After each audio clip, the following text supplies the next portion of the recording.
Or what page is it on? Oh, this is the wrong book. Oh, here's the book. Okay, everybody, if you have the book, or if you need a book for next class, because we're slowly coming to the end of the book, another 2 more portions, and we're done with this book. War. So everybody should get a book. If you're learning on Zoom, make sure you call up the office 487-2934 and get your own book. So you'll make sure to have the book. Okay, my friends, we are holding in this week's class is the portion of Miketz, but it's going to be on Hanukkah. That's his class. The class is the story of Hanukkah, the way we look at Hanukkah according to the Torah, according to Chassidut especially. And we are holding on page 164 in your book. If you have the book, you will know where we're holding. On page 164. Okay, so let's start off the story of Hanukkah. We find an interesting expression in the Gemara. This is the Gemara on Shabbos. The Gemara says, "My Hanukkah, what is Hanukkah?" The Gemara has a question, what Hanukkah is. Like the Gemara didn't know what Hanukkah was. So what is Hanukkah? So the Gemara says, self-answer the question is not everybody, and every 5-year-old knows what Hanukkah is. The Gemara's question is to understand what are we establishing this holiday on? What is the true essence of Hanukkah? What is the meaning of this holiday? What is Hanukkah? So the Gemara says a story. You all know the story. On the 25th day of Kislev, the day of Hanukkah are 8. One may not eulogize to them. One may not fast on them. On Hanukkah, you're not allowed to have any eulogies. You're not allowed to have any fast days on Hanukkah. What is the reason? So it's days of holiday. What is the reason? When the Greeks entered the temple, they defiled all the oil that was in the temple by touching them. When the Hashmonaim and the monarchy overcame them and emerged victorious over them, they searched and found only 1 cruse of oil with the seal of the high priest, undisturbed by the Greeks. There's enough oil to light the menorah for 1 day. A miracle occurred, and they lit the menorah from it for 8 days. So here is the Gemara, and the Gemara says, the next year, the sages instituted those days and made them a holiday with the recitation of the Hallel and the special Thanksgiving prayer and the blessing that we say of the menorah. So it took a year for the Chachamim to the following year to establish it as a holiday. What's the question, the Gemara? Rashi is bothered by the question. My Hanukkah, as I said to you, every 5-year-old knows what Hanukkah is. The Talmud's question, the Rashi says, is what does Hanukkah means? What miracle was instituted to commemorate? We have a conflict. It's very interesting. We see that Hanukkah is divided between the prayer of the menorah and the prayer that we do in our davening. We see that there are 2 different prayers, almost like 2 different holidays. In the prayer, in Al Anisim, that we say every day, 3 times a day, we talk about the miracle of the war. In the prayer of the for the menorah, it's the miracle of the oil. So the question is, the Gemara is bothered. What is the true miracle? Are we celebrating the miraculous victory of war? Right, the few in the hands of the many in the hands of the few, the impure in the hands of the pure, the evil in the hands of the righteous. That's the victory of war. Or we celebrating the menorah, which is the victory of the light. What exactly are we celebrating? You don't actually, if you look at that prayer, Al Anisim, that you say 3 times a day in davening, you say it if you eat bread in the grace after meals, it doesn't mention that over there at all, the victory of the menorah. It doesn't mention the menorah at all. It mentions that they purified and defiled all the oil. But it doesn't mention the miracle of the menorah. You know what I'm talking about? The Alanissim. When you say Alanissim every day, you say hopefully a daven 3 times a day. You say Alanissim. So if you say the Alanissim, you'll read it. It's in your siddur and in the morning prayers on page number 51. You're going to say the Alanissim. You say, we give thank you for miracle redemption, for the mighty deeds, for the saving acts, the wonders which you have wrought on the ancestors in those days at this time. In the days of let's put him. In the days of Alatisiel, the son of Yechanan, the high priest, the Hashmonai and his sons, when the wicked Hellenistic government rose up against your people, make them forget their Torah and to violate the decrees, and you, in the abundant mercies, stood up for them. The time of their distress, you waged their battles, defended their rights, avenged their wrongdoing done to them. You delivered them the mighty in the hands of the weak, the many in the hands of the few, and the pure in the hands of the pure. The wicked in the hands of the righteous, and the wanton sinners in the hands of those who occupy themselves with your Torah. You made a great holy name for yourself in the world. You effected great deliverance and redemption of the people of Israel to the very day. Children of the shrine your house, cleanse the temple, purify the sanctuary, kindle lights in the holy courtyard, institute these 8 days of Hanukkah to give thanks and praise to your great name. There's nothing mentioned about a candle lasting for 8 days. Nothing. One aspect is mentioned. It says it came into the temple. We came into the temple. We didn't, and we found the one doesn't mention it all. Garnished. So the Alanissim is the victory of the war. The bracha that we make in the menorah, lahadik ner shel Chanukah. We make a bracha, the miracle of the lights, the miracle of the menorah. And we sang a song. We sing We talk about the greatness, the miracle, the holiness of the candle. That the menorah, the beauty of Chanukah is the menorah. It's called the holiday of lights. So the question is, that's what the Gemara asked the question. My Chanukah. What is Chanukah? Are we celebrating the victory of the war? We're celebrating the victory of the lights. Make up your mind. And the Gemara answers, we're celebrating the victory of the menorah. That's Chanukah, not the victory of war. Even though we mentioned the victory of war, but really we're celebrating the victory of lights, the victory of light over darkness. That is the true message of Chanukah. That's what the Gemara answers. The question is asked, why Taka don't we celebrate the victory of war? This was, you say it in the Alanissim, you actually say an unbelievable thing happened. You had an unbelievable situation. The many in the hands of the few, the wicked in the hands of the righteous. This was an unbelievable thing. So why don't we Taka celebrate the victory of war? Right? Logically, the text number 3, the Mittel Rebbe asked the question, this is the second Lubavitcher Rebbe.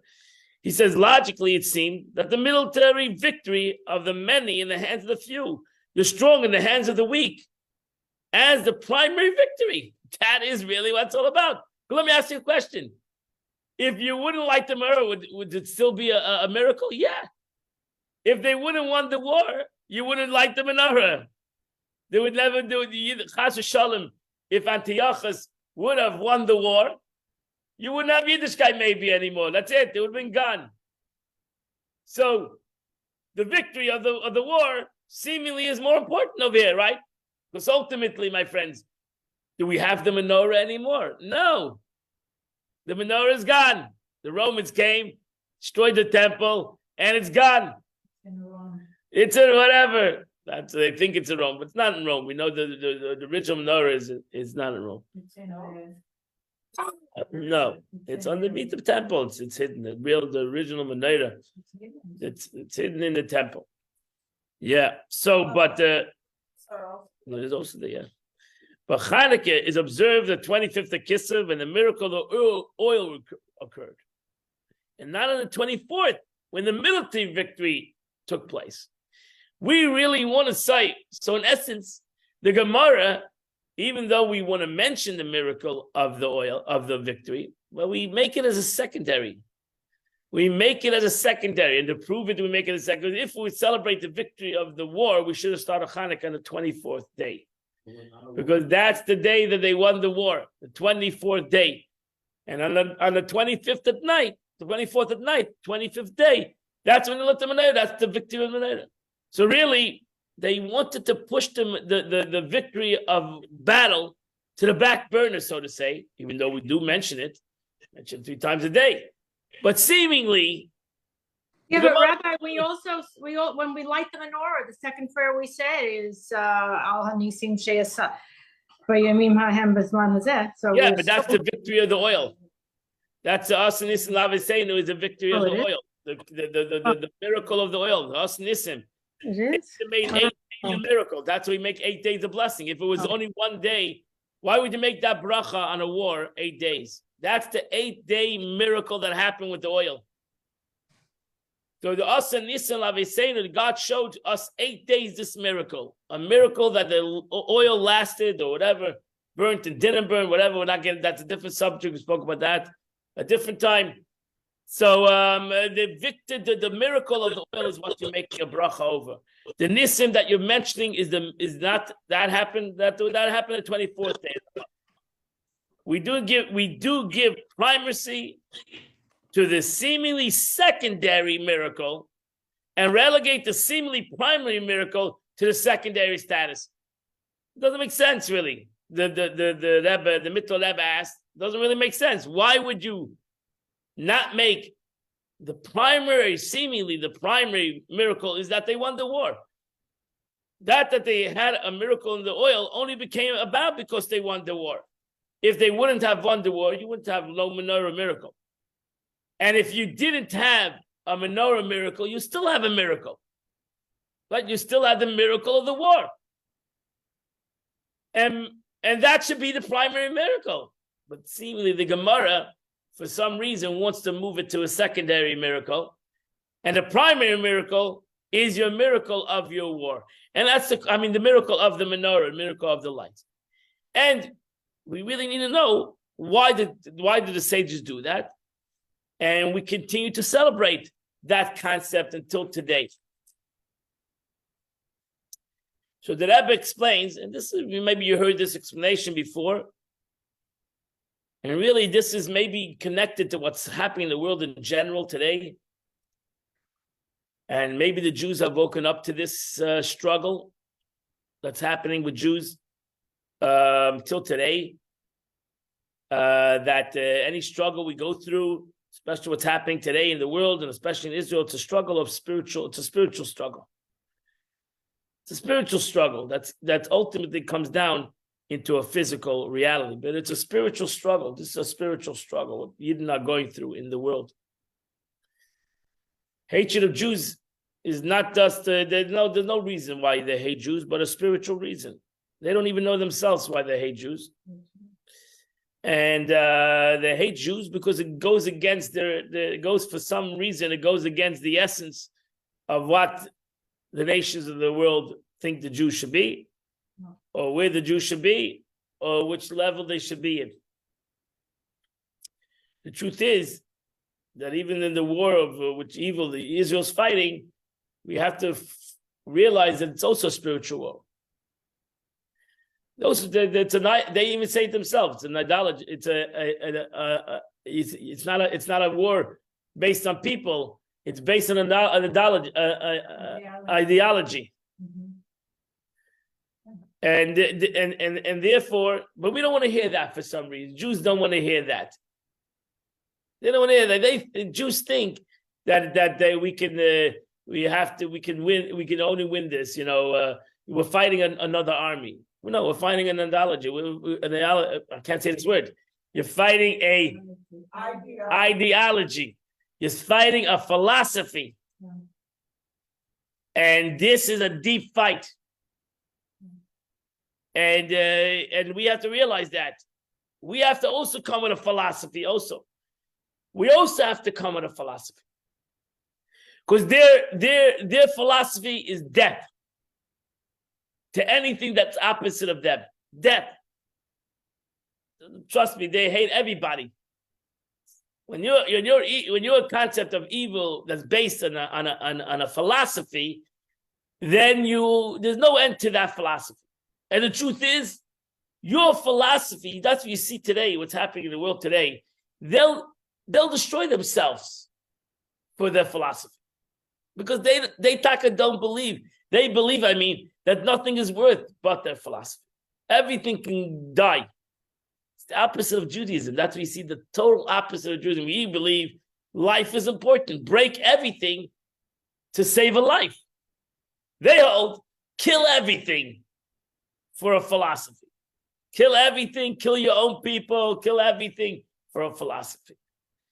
That's the paradigm. That's the economy, the opposites that we are living with, and we have to realize that. We should realize that this is a philosophical thing that their ideology is based on evil, on tumah, impurity. That it's total opposite of holiness. They don't go together. They just don't go together. Pashut simply don't go together. Impossible for these two philosophies to live in the same place. And therefore, either they have to change their philosophy, or they have to be eradicated, because the Pashut philosophy is a philosophy of death. It's as simple as that. And over here, the Rebbe explains also the same thing in a way of the Greeks. Greeks' philosophy was not to murder people. That was not their philosophy. Ultimately, it came to that. But their philosophy was impurity. That was their philosophy. Judaism was a concept of purity, and their concept was impurity. The difference between the body and the soul, in essence. It was a philosophical argument. The Greeks, as we always say, the Greeks and the Jews came together, and they loved each other in the beginning because they were both philosophical. They were both based on philosophy.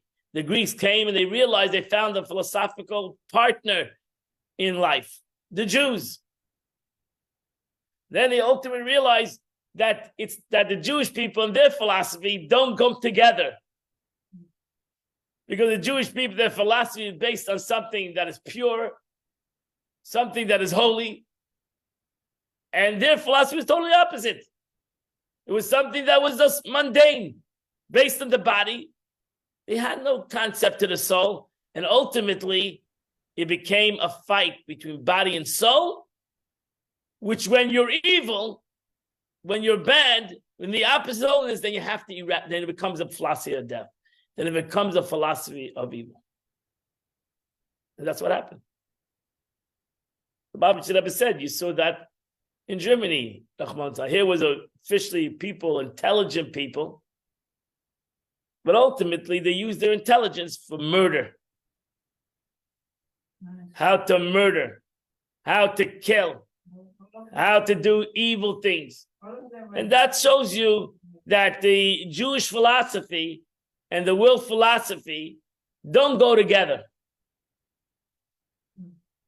They just don't fit. You cannot call, that the Torah is a chachma as the world has chachma. No, it's not. Torah is a chachma. The world is chachma that don't per se go hand in hand. Because the Torah's chachma is based on God. That is the difference. The Torah's wisdom is based on God. So ultimately, any wisdom that you acquire through learning Torah is connected to God. If you're disconnected from God, then it's not Jewish philosophy, then it's just general philosophy.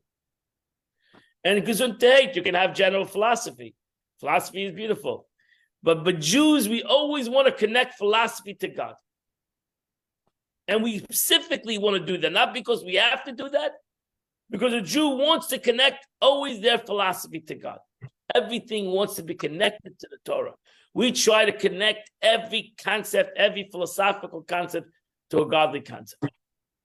And that's the pasuk. That's so to say the pasuk. Always connected to God, connected to verse. So the Eibishter wants, in essence, that his wisdom you should have your own wisdom, have philosophy.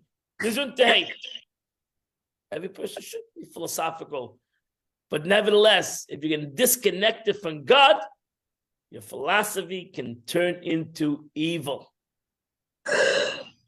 And that really is the struggle.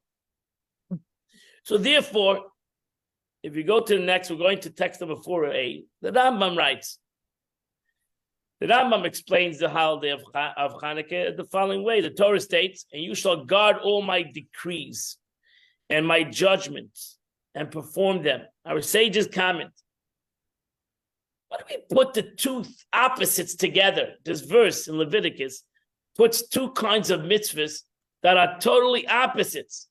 Why? Because a mishpat is a law that's based on logic, legal law. There is legal law in the Torah. Cow goring cow, etc. So you have a logic. There's a logic to this law. And then you have a chukah, which is a decree in the Torah, which has no logic. Rabbi? Mix milk and meat together has no. Yes. Why don't they mention a doot here? What? They don't mention because again, over here, over here we're trying to bring out something. We're trying to put the two opposites together. Eidos is also, but over here the Torah wants to say two opposites, two different concepts that are divided and shouldn't be even put together, because one is logical, the other is totally illogical. Don't eat milk and meat together. Don't wear shatnez. There's no logic to that. Nobody till today knows the reason why you shouldn't eat milk and meat together. We just found out the reason. Because you can't cook a kid in its mother's milk. It's a chukah. It's a decree. It doesn't make any sense. I wouldn't say the word doesn't make any sense. It doesn't make any sense to us. The Eibishter has his reason why. It doesn't make sense to us. It's a chukah. Why would you put the two together? The Rambam asked, my mind, why does a verse put these two mitzvahs together when they're opposites? The meaning, performing, is well known that one should observe chukim. Guarding means to treat them with caution. Do not think that they're any less than mishpatim. I say, you know what? I'm going to do the logic. Why do the illogical? Like people tell me, when you'll give me to explain to me, I will do it. Right? Explain it to me, I will do it. That's like a child that comes to his parents and say, when you'll explain to me, I'll do it. Right? What does the parent say? I'm boss. It's good to be boss. Right? I run this house, you follow my rules. That's the way it goes. I don't want to get in politics. So mishpatim, yeah, it's a difference between a lot of Jews. We all fall into the same thing. We all fall into, we do things, we decide we do things what is logical. What is illogical to us, we just push it aside. Has nothing to do with the mitzvahs. When you tell a person to do A or do B, he says it's not going to make sense to him. It doesn't do in everything in life. To be happy, not to be sad. You're talking, it doesn't make sense to me. Well, the Torah says so. You have to do it because you have to do it because that's what God wants. Okay, good. Sounds good to me. So the Rambam says the Eibishter puts the pasuk puts the two things together to tell you, my friends, is logic, and God loves logic. Therefore, a lot of the Torah is logic. The whole Gemara is logic. Go and argue your logic today till tomorrow. It's fine. That's the Chachma of a Yid, to have a logical mind. And to try to bring everything in logic, it's beautiful. But then a person has to know that there's above logic. That's it. This is the way it is. This is what the Eibishter wanted. Why? That's up to him. Right? So mishpatim are those mitzvahs that motivates rational, in openly revealed and benefit of their observance in this world is known. It's good not to kill. It's good not to steal. It might be even logical to keep Shabbos. It might be logical to remember Pesach. It might be logical to remember the giving of the Torah. And all these things make sense. We want tradition. If you're going to get the past, you have no future. So I can give you logical reasons to do things. But shatnez, I shouldn't milk some wool and linen together. Well, are you serious? What's going to happen if I do that? The world's going to come to an end. What's the Torah about doing that? What's the big deal about doing a mitzvah? That what's the big deal not doing a mitzvah? Doesn't have nothing in the logical, no logical sense to it. Going to the mikveh. Oh, I can give you 100, right? We'll go to the mikveh. Why should I go to the mikveh for? Oh, you'll bring happiness. Go to the pool. Bring happiness too. So no, that's illogical. That's tum and tara, purity and impurity. It's illogical. It has nothing to do with logic. It's above logic. I specifically mentioned that because that's what the Greeks wanted to do. They impurified the oil. That was the Greeks said. They didn't get rid of the oil. They didn't pour the oil down the sink. There was a lot of oil there. They impurified the oil. They said, if I touch this oil now, why am I you holier than me? Why do you have a Kohen touch the oil? Doesn't become pure. I touched the oil. What am I? Different than you? Yes. They couldn't understand that. I'm just like you. I can touch the oil. You can touch the oil. Nothing changed in the oil if I touch it or you touch it. No. The Jew said, yep, the second you touch the oil is impure.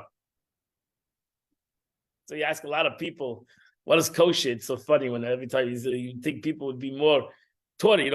The rabbi blesses it. I always hear that expression. They stop people. So what is kosher food? The rabbi blessed it. What does that mean? It's so ridiculous. The rabbi blessed it. Are you serious? That sounds ridiculous. The rabbi, I can bless things and unbless things. That doesn't make any sense.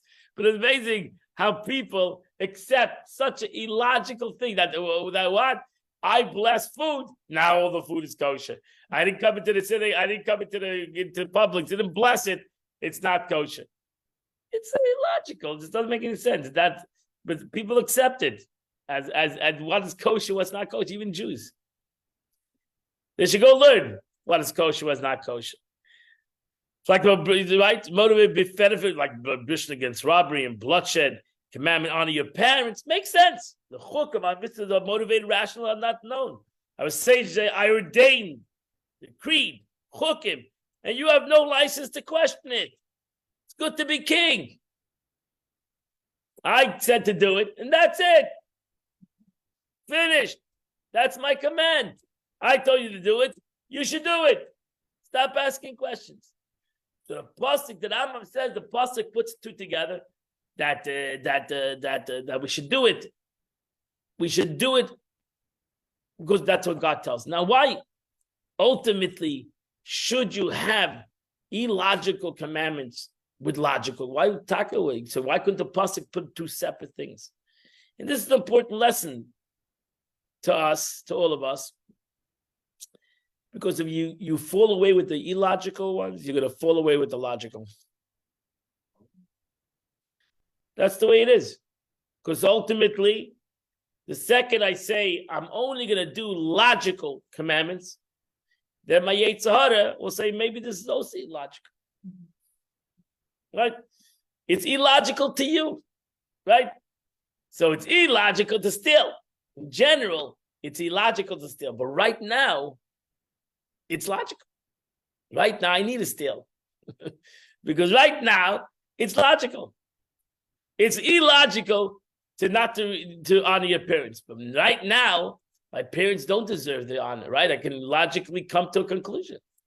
People have come to that conclusion that their parents do not deserve honor. They have to, parents, what is the expression? They have to earn their respect, right? They have to earn their respect. So therefore, I don't have to honor my parents because they haven't earned the respect. So now the logical became illogical. And so too everything in life. Ultimately, every logic will become illogical to you. And therefore, if I accept Torah mitzvahs, the illogical and logical, then it will never come to that. Because if I'm doing things illogical, so why will I do something that's logical? and make it illogical, it doesn't make a difference to me. So that's what the Rambam writes in 4b. A personal natural inclination confronts them concerning the chukim. And the nations of the world challenge them as well. For example, the prohibition of eating meat of a pig, milk and meat, calf whose neck is broken, the red heifer, the goat sent to the Azazel. To the degree to what degree did King David suffer because of the heretics and idolaters who would issue challenges concerning the decree. As long as they would pursue him with false retorts, that they would arrange according to humanity limited knowledge, he would increase his cling to the Torah. As the verse states, willful transgressors have attacked falsehoods against me, but I guard your precepts with a full heart. And that's the beauty of Yidden, that we don't, again, it comes down even to today, because you hear you listen to the news, you listen to sometimes these people, and you might fall into your mind, maybe they're making logical sense, chas v'shalom.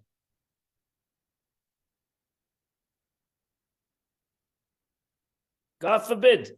And therefore, the Eibishter, you have to stay with who you know you are. You have to stay with who you know you are and who you know you're connected to, and not allow yourself to fall into this trap. We can it's an unbelievable thing that we live in a world today that we can logically condone evil.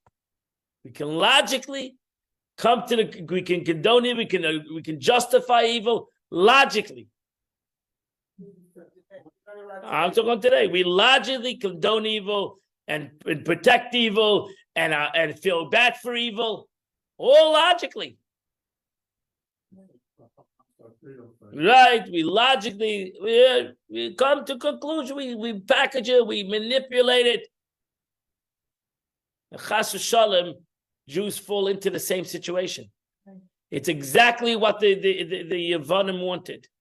It's exactly what the Greeks wanted, to create this logic. And when there's logic, only logic, and there's no concept of God into the picture, then you can fall into this Pashut narrative. Right? So even smart, intellectual people can say it's all, relative. What do they call it? It's all according to what? No, what was the word they used on again? It's all what did the Harvard use? What was the expression she used? So it's all according to the context. That's where suddenly imagine that we can say those words. We can say the word logic. Yeah, it's all according to God. That evil has its context too. That it's all according to context. It's all according to context. I could say the most evil thing in the world, kill people, and I say maybe that's allowed. Maybe that's allowed. It's her job. For the context, it's allowed. Her job. But that's logic. Logic could come to a conclusion that you could say there should be annihilation of Jews, and according to the context, you're allowed to say it. That's when you base your whole life on logic. That's it. You have no more spiritual life than thus your life of logic. You don't have anything in your life that can go above your logic. Your logic can come to the depths of things. And later they'll say, I'm sorry, didn't mean it. Whatever, give you whole drushes of what they meant and what they didn't mean. So when a 5-year-old kid will understand that is evil, we have to, as adults, argue what it is or what it doesn't mean. What does the context mean? But it shows that the corruption of logic, total logic, can be totally corrupt. And therefore, the Rambam says, you should have logic. God forbid. Yiddishkeit, the most logical Rambam was a realist. He was the most guy who based everything on. He wrote a whole book based on logic. But he said a Yid is never supposed to disconnect himself from the above the logic. He's supposed to always connect himself to God, which God is, we can all agree, is above logic.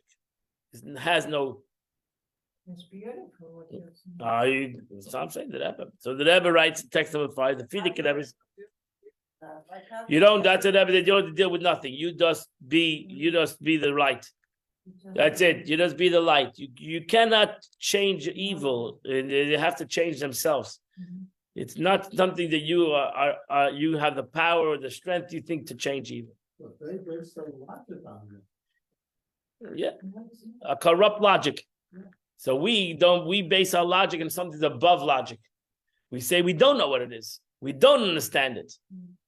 That's it. So we say we don't understand it. You won't hear these professors say something they don't understand. It's the opposite of who they are. They have to understand it. They have to comprehend it. It's not something that can be above their comprehension. They don't have that kind of concept in their life to do something above their comprehension, to do something higher than their logic.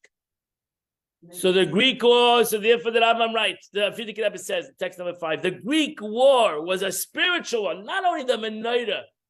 The truth is that the Greek victory was also not a physical victory, because the war was not a physical war. The Greek war was a spiritual war. The Jews would have never gone out to war tactically. It was against logic. It was the most stupidest war. It was suicidal. It was suicidal. Because it was very few. It's not the few. It's not like it's 50,000 against 100,000. It was 100,000 against 100. There was not a lot of Chashmonaim. Don't imagine that there was a big group. It was a small group, very small group of guys. So but the Jews realized that this is not a physical war. This is a spiritual war. This is not a physical war. They did not wish to physically harm, really, because the whole fight didn't start. We're going to kill the Jews.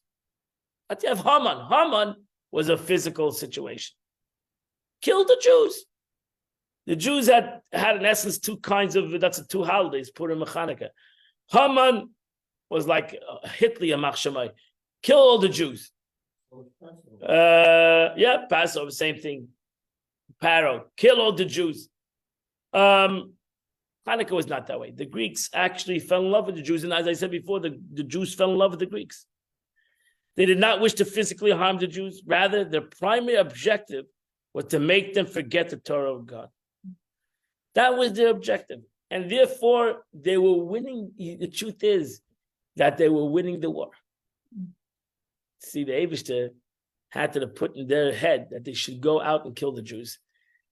If they would have continued on their journey, majority of the Jews, they were Hellenizing the majority of the Jews. The majority of the Jews were becoming Greeks.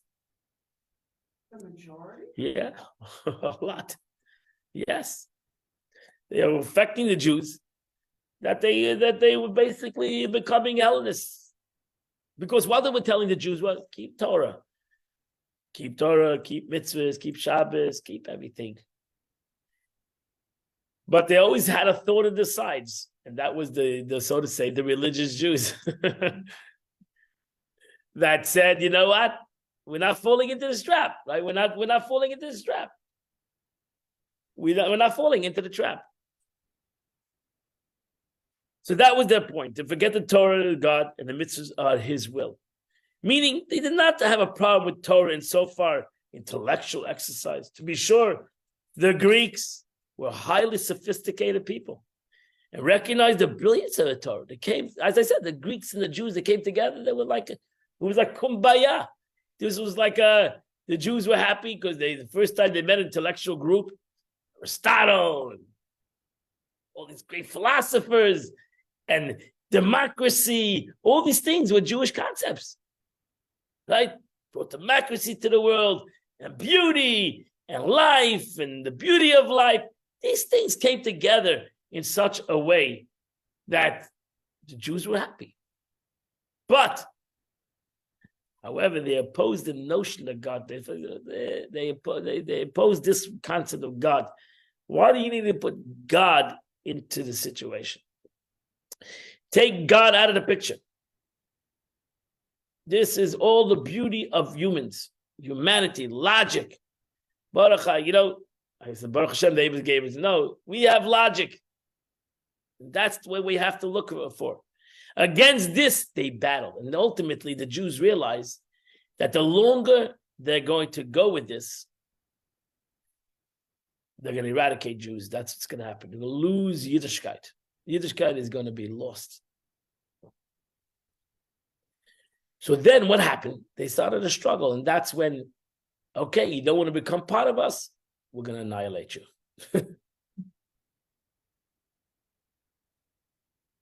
That's what ultimately it turned into. Because logic decides, ultimately, that if you're not like me, you're my enemy. And if you're my enemy, you need to be annihilated because now you're bothering me. Especially, I'm the ruler. I'm the ruler and you're the subject. So that's what happened. But they wanted to kill the Jews? Oh, yeah, that's what ultimately turned into. They wanted to kill the Jews. So text number 6, the Jews at that time were not subject to a ruler, or not to a ruler or annihilate them, like they were in the times of Haman, that agreed led that ruler Antiochus, who only wanted Jews to serve into devotion to the culture and the faith system, just like the conquering nation subjected those vanquished to the beliefs and faith. It's the Jews that accepted the Greek sovereignty, adopted their beliefs, and agreed to pay their taxes. The Greeks would have not asked them for more.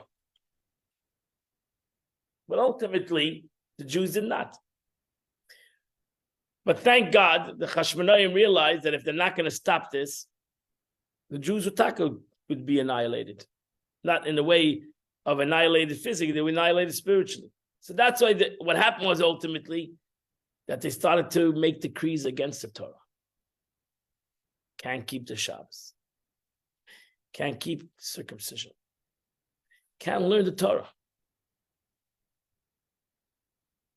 Right? Because they realize that the Jews, if you're going to let them learn the Torah, you're going to let them keep these holidays, you're going to let them do mitzvahs, they're ultimately constantly connecting it to God.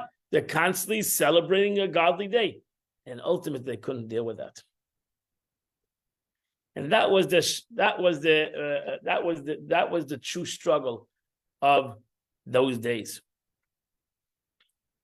So that's why we say in the Maor Tzur, everybody knows Maor Tzur, Yevanim nikbetzu alai, the text number 7. The Greeks gathered against me in the days of the Hashmonaim. They broke down the walls of my towers and defied all the oil. They did it on purpose, though. They did it on purpose. If they wanted to get rid of the oil, they could have poured out all the oil. Or just left it be.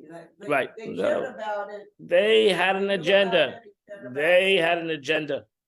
They didn't destroy the temple. The Romans destroyed the temple. I know. That's why They thought the temple was a beautiful building. Why would they destroy a beautiful building? That's a chaval. It was one of the nicest buildings in the world. And why would they destroy the building? The Romans came and destroyed the building. The Yevanim didn't destroy the building. They saw this is beautiful architecture.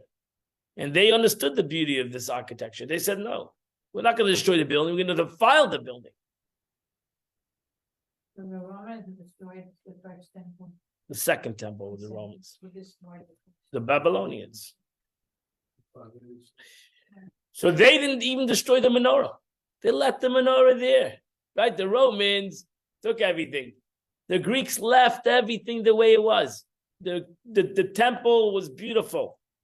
They just wanted to turn it into a temple of gods, to Zeus, whatever, a temple of tradition, temple of beauty. People come and say how beautiful it is, how gorgeous it is. Let's go to a museum, and we'll go tomorrow. We'll sign up to see the temple museum, and we'll go and we'll see the beauty of Judaism, how beautiful it is, culture, and it's a beautiful place.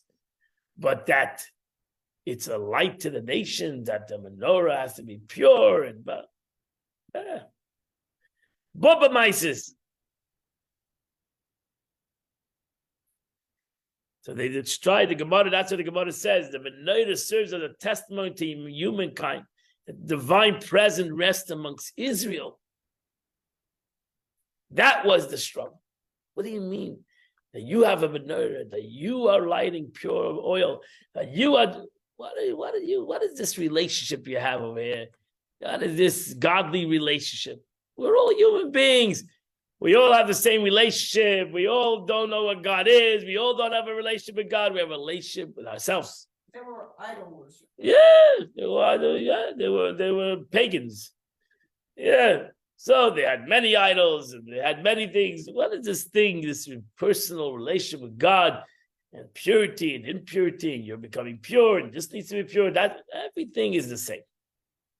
It's all the same. It's all human made. It's all human connections. It has nothing to do with God. Turn this into a beautiful building that it was, that it is. But it has nothing to do with godliness. Totally a human structure. The truth is that we all fall into this kind of thing. It's this struggle is not a struggle that happened then. It's a struggle that we have today with ourselves. We try to humanize everything. We're uncomfortable with the godly part of things. Right? We're uncomfortable. It doesn't make us comfortable. So in a way, we still fall into the Greek trap, right? We've still fallen into this Greek concept, right? If you meet a Jew, you'll ask him, why you go to shul? I go to pray to God. They'll look at you like you're Meshuggah. When's the last time you believed in God? The Greeks are winning? The Greeks, no, they're not winning, thank God. They're not winning. They're not winning because every Jew is important. There's a whole world. So they're not winning. But the question is, are they winning by me? And really, the struggle of Hanukkah really is a struggle that every person goes through every day. Are we going to be only human? Are we only going to think in a humanistic way? Or are we going to go and be able to think also in a godly way? Did you give an example? I'm not sure. I've given an example. I can do something only because it's based on me, has nothing to do what God wants me to do. I don't hear God. I didn't see God. When God wants me to give me a call, I'll give him my cell number, and he can call me anytime. So he doesn't call me. I don't have this relationship, so I only do things that I rationally decide is the right thing to do. Like God is exalted. Everybody does that. So that's why I want an example, because I don't understand. Again, I need to give tzedakah b'simcha v'tuv levav. I need to do a mitzvah with great joy and happiness. Why? Because God asked me to do something. And God told me I should do something. Therefore, I should do it with unlimited joy and happiness and gladness. That's it. It's a mitzvah. I should run, like the Alter Rebbe says in Tanya. You should have an ish b'yesh. When it comes to do God's will, you should be a fire. Why? Because God is asking you to do something. You should run like a fire. Who runs like a fire? I'm taking it for myself. So I struggle with that. We all struggle with that. Did God tell you to? I know that God said, did he call me up? Trust me, if God would call me up, I would run like a fire. I would be so excited to do every mitzvah. I would jump out of myself to do everything. And the truth is, that's what you have to feel. You have to feel every mitzvah that God asks you, because it's not rational that because God did. I don't feel that God asked me in a straight way. I know God asked me in the Torah, but not that He called me up. The Rebbe would say, Avraham Avinu was told to go on self-sacrifice. How many Jews gave up their lives on self-sacrifice, and they were not, so to say, Vayema Hashem, and God said to him, go on self-sacrifice. Every Jew would go on self-sacrifice if God asked you to go on self-sacrifice. If God came to you and said, go on self-sacrifice. Who wouldn't do that? Who wouldn't do that? I've ever run to something. When God comes to Abraham and says, go take your son, bring him to sacrifice, what's the big deal? Abraham woke up in the morning and ran to do it. Who wouldn't run up in the morning? You have thousands of Jews that did that without God coming to them and asking them to do that.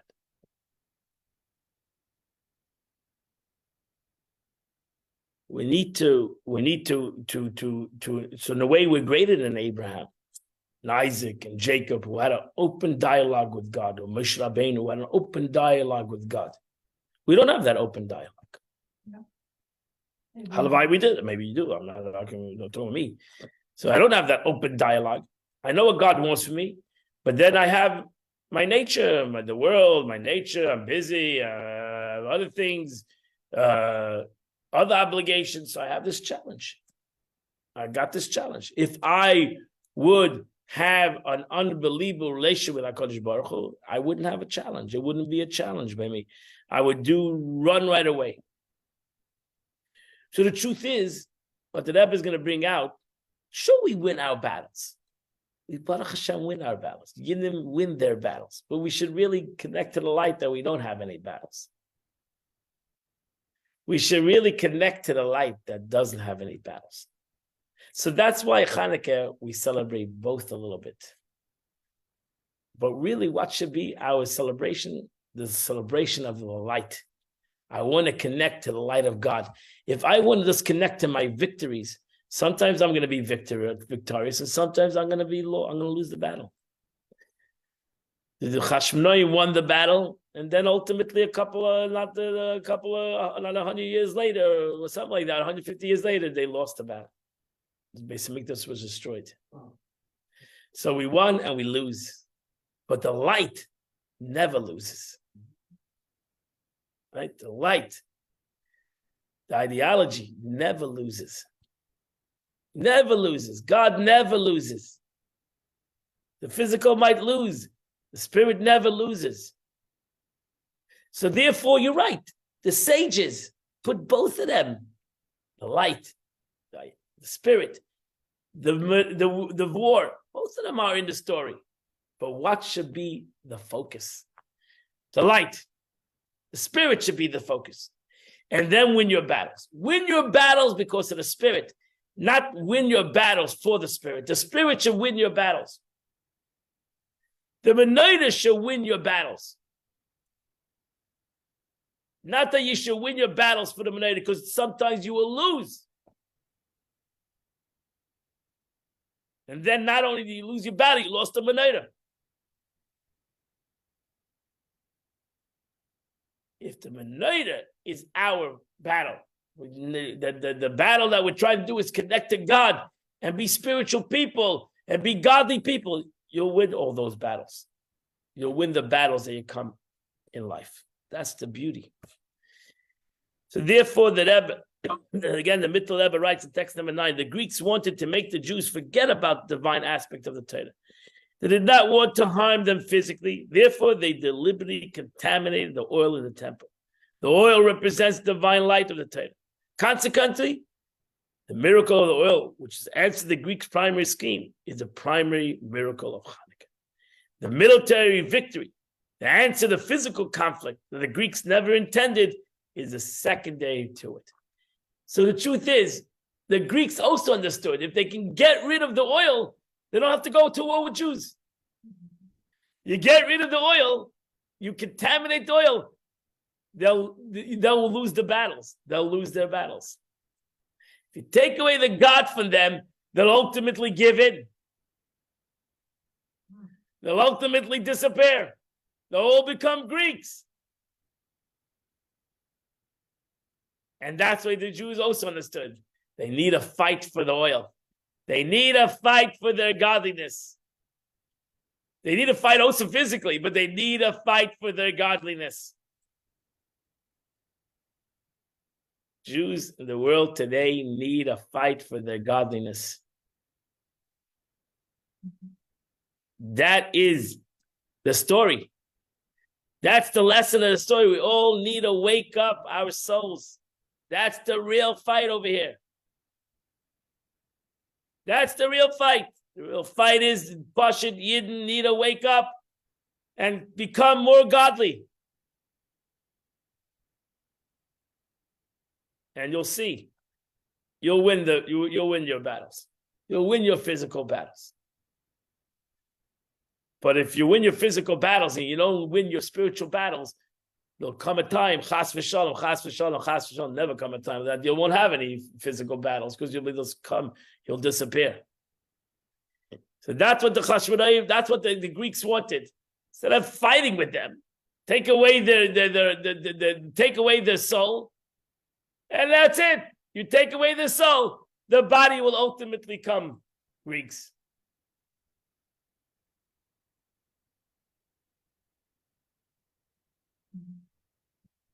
You got it? So therefore, in the Siddur we say, right, you and your abundant mercy stood by them in the time of stress. You defended their cause, you judged their grievances, you avenged them, you delivered them to the mighty in the hands of the weak and the many in the hands of the few, the foul people in the hands of the undefiled, the wicked in the hands of the righteous, and the insolent sinners in the hands of the diligent students of Torah study. In essence, the war itself was a miracle.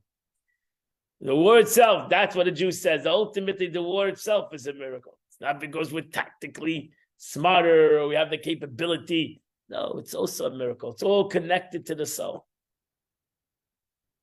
And you made for yourself a great name and sanctify your name in the world. And your people, Israel, you performed great deliverance and the redemption on this very day. It was not that very day. It was actually the day before. But that's the Al-Nisan. Now, listen is the secondary. It tells you why did we have a tactical miracle? Why were we tactically ultimately won the war? Because spiritually we won the war. Because spiritually we won. Because if you don't spiritually win the war, then there's no gain out of this physical victory. And the proof is that ultimately they lost the war. As I said, a couple hundred years later, they lost the war. The Romans came in, destroyed the temple. They lost the war. They lost that physical war. But since they didn't lose a spiritual war, they never lost the war. So what did they get all the Hellenized Greeks to go back to? 100%. They all did children. I don't know all, but a lot of them. And ultimately, the spiritual war, because if not, if Chas v'Shalom, they wouldn't have won this war, you wouldn't have Yidden today. Think about it. If Antiochus would have won the war, the spiritual war, and it would turn all the Jews into Hellenists, you wouldn't have Jews today. So it happened many times in history. It's not only the first time that the nations, different nations, wanted to change the dynamic of the Jews. The truth is, that's what's happening a little bit in America. They killed us by love, in a way. And even after the destruction of the temple in 135, 60 years later, when we really lost, Right. nothing physical. We still had the spiritual. Right, because that's the spiritual. Because when you have the spiritual, you'll ultimately have the physical, and that's why we're still here. But 135 was even worse. 100%, 100%. But that's the proof. So that's why the Gemara says, never forget that the victory is a spiritual. Never forget that the victory, even though they did win that battle. Nobody's arguing. We say, listen, that we had a victory, a physical victory. But that's not the true, that's secondary. The true victory is your spiritual victory. Because if you have a spiritual victory, then then even if you have a failure, you're still victorious. If you have only a physical victory, then if you don't have the spiritual with it, you're still going to lose. 100%. Yiddishkeit lives on. And the Naira continues to burn. That's the beauty. That's the beauty. Just like in the time of Hanukkah, truth is, it's brought on interesting. I mentioned the Gemara in the beginning, that it took a year. You should know the Gemara doesn't say why didn't they establish Hanukkah right then. Why does the Gemara say to the next year? Because it's brought down, because the Chachamim wanted to see, did it awaken up Jews spiritually? Did this miracle awaken up Jews spiritually? And when they saw that through the year, that a Pashit awoke it away, it was an awakening of Jews spiritually, they established the holiday of Hanukkah. And that's why it says, the next year, they established it as a miracle. Because if the miracle would also disappear, so then what would be the purpose? What are we celebrating? We celebrate a victory. They knew even if they won the war, they knew they were still they were still not free, right? We know for a fact that that in the time of the Second Temple, the Jews were never free. They were a little bit. It was hanging on thin threads. We know it was a very weak freedom. So that's why it says they Parsha waited a year. They wanted to see, did this spiritual miracle awaken the Jews to have a spiritual awakening? Now we'll establish the Menorah, because it did have an awakening. It did awaken the Jews spiritually, and the Jews showed the Jews in Israel at that time that this was a spiritual concept, and they need to come back from the ways of their life. They need to wake up. They've fallen a little bit too far into the Hellenistic views of the world. And it's time to them to wake up. My doctor is working. What?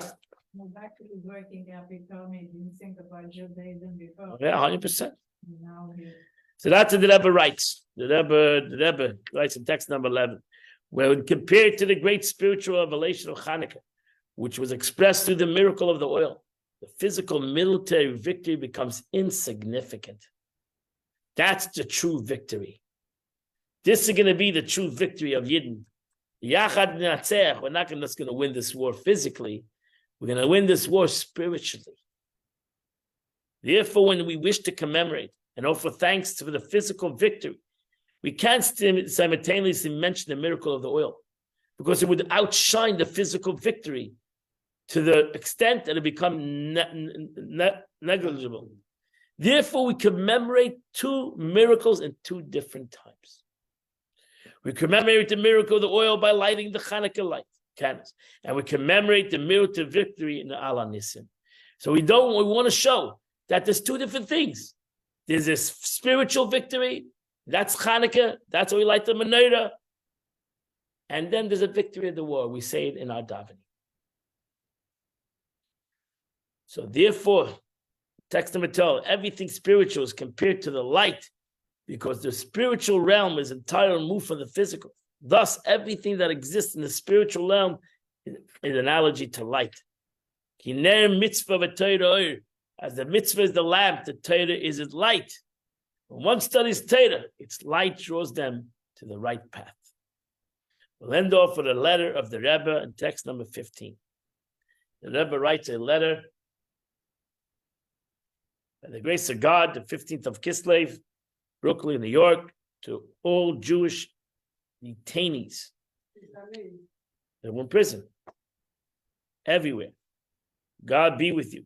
Greetings and blessings. The Rebbe wrote them a letter to the Jews who were prisoners in prison, American prisons. Connection with the forthcoming days of Hanukkah.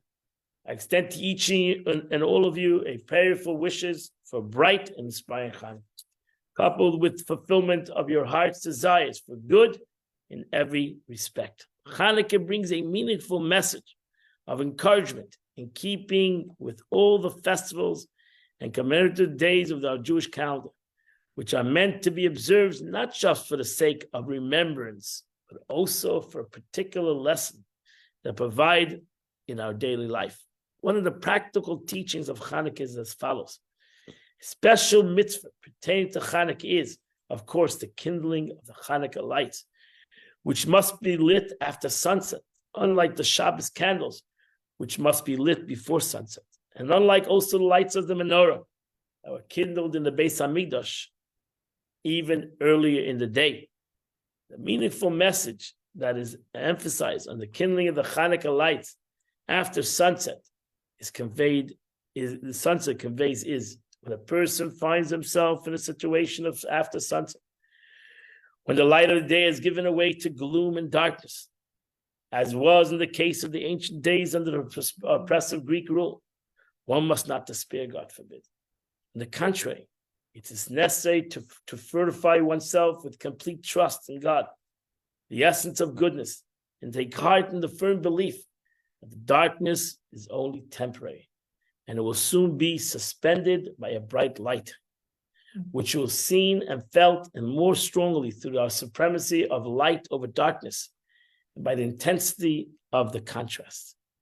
And this is the meaning of the light of Hanukkah lights, and in a manner that calls for lighting an additional candle each successive day of Hanukkah, to plainly see for ourselves and to demonstrate to other passing by in the streets that the light dispels darkness, and that even a little light dispels a great deal of darkness. How much more so a light that steadily grows in intensity? And if physical light has such a quality and power, how much more does eternal light, spiritual light? What has been said above pertains to our Jewish people as a whole, as well as to each individual Jew, man or woman in particular. The conclusion that follows from it is that through our Jewish people, although our Jewish people is still in a state of gullus exile, and darkness covers the earth, a time when nations rage and people speak vain things, etc., there's no reason to get overly excited by it. We have only to strengthen our trust in God, the guardian of the people of Israel, who neither slumbers nor sleeps, and be confident that he will protect his people wherever they be, and will bless them with hatzlacha, success in all their things, and in a growing measure, that he will hasten the coming of the righteous Mashiach to bring us to true, complete Geula redemption, which is fast approaching. Similarly, in regard to each individual, those who find themselves in a state of personal gullus, personal exile, there is no cause for discouragement and despondency. God forbid. On the contrary, one must find increasing strength and completely trust in the Creator, the Master of the universe, that the personal deliverance from distress and confinement is on its speedy way. All the more so, this trust is expressed in the growing commitment to the fulfillment of God's will, the daily life, conduct in accordance with His Torah mitzvahs, of which the mitzvah of killing Hanukkah light is particularly signifies, in that it symbolizes the illumination of the soul, the lamp of God, the light of Torah mitzvahs. For the mitzvah is the lamp, and the Torah is its light. Illuminating in increasing measure from day to day to bring about the fulfillment of a prophecy, the people who walk in darkness will see the great light, the light of the Geula. With blessings for Hatzlacha and good tidings and all the above, whatever writes this letter to all the prisoners in prison in the United States government. So for sure so, to all of us, we should never let go of the light, never let go of God, trust in God. And even though we go through our struggles in life, but a Yid has a emunah in the light that will never let go, that will never die, and that's where we should put our trust in, and amid Shem, through our putting our trust into this light, the Eibishter will also bring success to the struggles, the strifes that we go through in life. What a beautiful sikh of the Rebbe, how it pertains. They made this class, they put together this class a long time ago, I believe months and months ago, and everything is divine providence, and a lot of these classes the last couple of weeks all pertain to what's happening around us in the world. So may God bless us all. The Eibishter still has one day to bring Mashiach and to light the menorah of Be'ezat Hashem, the Beis Hamikdash, before the end of Hanukkah. I wish you all a happy Hanukkah, a wonderful Hanukkah. May the light of Hanukkah lighten up the world, lighten up our own personal world, and we should only see the concept of light in this world. God bless you all, and have a wonderful and beautiful